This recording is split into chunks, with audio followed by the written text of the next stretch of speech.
खूबसूरत मार्केट लगती थी। उसी मार्केट में दो पानीपुरी वाले थे, जिसमें रमेश के पानीपुरी के ठेले के पास लोगों की भीड़ लगती थी। वहीं मुकेश के ठेले पर ज्यादा लोग नहीं आते थे। अरे मुकेश भाई, लोग तुम्हारे पास पानीपुरी लेने क्यों नहीं आते? अब इस बारे में मैं कुछ नहीं कह सकता भाई साहब। ठीक है, तो तुम मुझे अपनी पानीपुरी खिलाओ। मुकेश ने उन लोगों को पानीपुरी खिलाया। भाई साहब, तुम्हारी पानीपुरी का स्वाद बहुत अच्छा है। पता नहीं लोग उसके ठेले पर ही क्यों जाते हैं। पानीपुरी खाकर दोनों ग्राहक वहां से चले गए।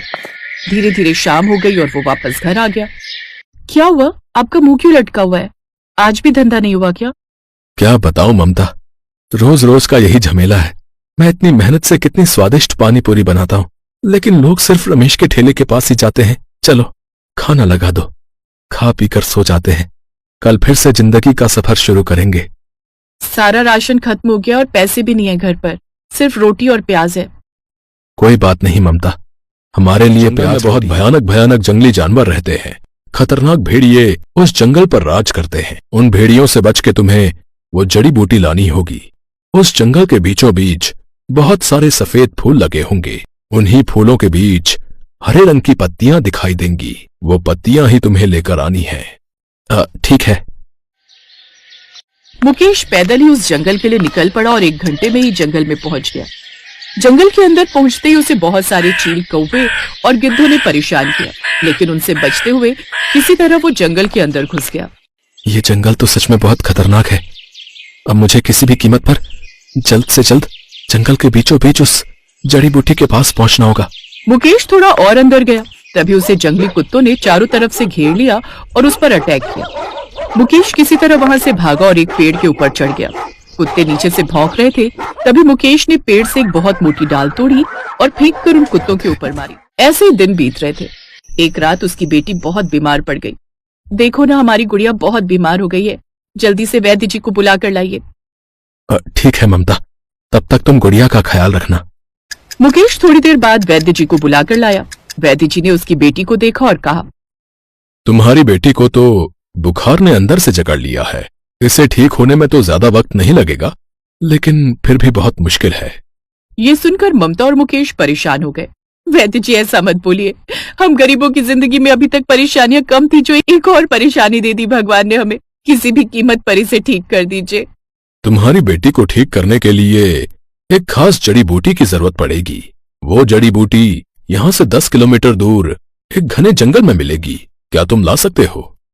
वैद्य जी, मैं कैसे भी करके वो जड़ी बूटी ले आऊंगा। आप मुझे बताइए, वो जड़ी बूटी दिखती कैसी है? मुकेश, वो जंगल बहुत खतरनाक है। वो सभी कुत्ते वहां से भाग गए। मुकेश अब फिर से नीचे उतरा और जंगल के अंदर जाने लगा। हे ऊपर वाले, मुझे एक बार बस वो जड़ी बूटी मिल जाए। मुकेश थोड़ा और अंदर गया तो उसने देखा कि एक बरगद के पेड़ के नीचे एक संत महात्मा गहरे ध्यान में बैठे थे और एक भेड़िया उन्हें खाने के लिए उनके बिल्कुल नजदीक पहुंच गया था। ये भेड़िया तो बाबा को खाने वाला है, मुझे बाबा को बचाना होगा। वो भेड़िया बाबा की गर्दन को लगभग पकड़ ही चुका था कि तभी मुकेश पीछे से एक बहुत बड़ा डंडा लेकर पहुंचा और भेड़िए को मारने लगा। भेड़िए ने मुकेश पर अटैक कर दिया, लेकिन मुकेश किसी तरह उससे लड़ता रहा और अंत में उसने भेड़िए को भगा ही दिया। ये सब कुछ उन संत महात्मा ने देख लिया। उन्होंने कहा, बेटा, मैं तुम्हारा कर्जदार हो गया हूँ। तुमने मेरी जान बचाई है। बाबा, आप इतने भयानक जंगल में तपस्या क्यों कर रहे हैं? पुत्र, हम सन्यासियों के लिए जंगल ही बेहतर होता है। शहर के बीचों बीच आपका आभूषण है, मैं इसे भला कैसे ले सकता हूँ? और इसका मैं क्या करूंगा? पुत्र, तुमने मेरा जीवन बचाया है, तो क्या मैं तुम्हारा जीवन बेहतर नहीं कर सकता? बाबा, मेरा तो बस एक ही लालच है कि मेरे बीवी बच्चे खुशहाल रहें। इससे बढ़कर मुझे कुछ नहीं चाहिए।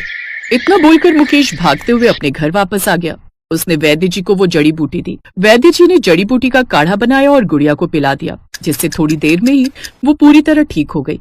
मैं चलता हूँ मुकेश, अब तुम्हारी पुत्री बिल्कुल ठीक है। कोई समस्या हो तो तुम मेरी कुटिया में आ जाना। आपका बहुत बहुत धन्यवाद वैद्य जी। वैद्य जी वहां से चले गए। उनके जाने के बाद गुड़िया ने मुकेश के हाथ में सोने का कड़ा देखा। पापा, ये आपके हाथों में सोने का कड़ा कहाँ से आया? अरे हाँ, मैंने तो ध्यान ही नहीं दिया। मुकेश ने अपनी बेटी और पत्नी को उस जादुई कड़े के बारे में सारी बात बता दी। रात के ठीक 12 बजे ममता और मुकेश लक्ष्मी माँ का ध्यान करने लगे और देखते ही देखते थोड़ी देर बाद उनके सामने बहुत सारा धन प्रकट हो गया। अगर मैं बैठ जाऊंगा तो लोग मुझे वहां से भगाने लगेंगे, लेकिन तुमने मेरे प्राण बचाए हैं। बोलो, तुम्हें क्या चाहिए? बाबा, मेरी बेटी बहुत बीमार है। वैद्य जी ने एक जड़ी बूटी मंगाई है जो इस जंगल के बीचों बीच ही मिलेगी।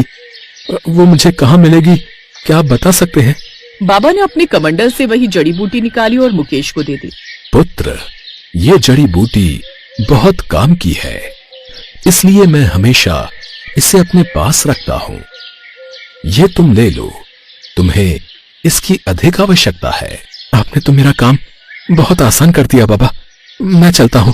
रुको पुत्र, तुम्हें सिर्फ एक समस्या नहीं है, तुम्हें बहुत सारी समस्याएं हैं।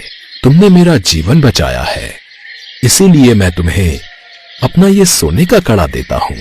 ये लो, इसे अपने हाथों में पहन लो। बाबा,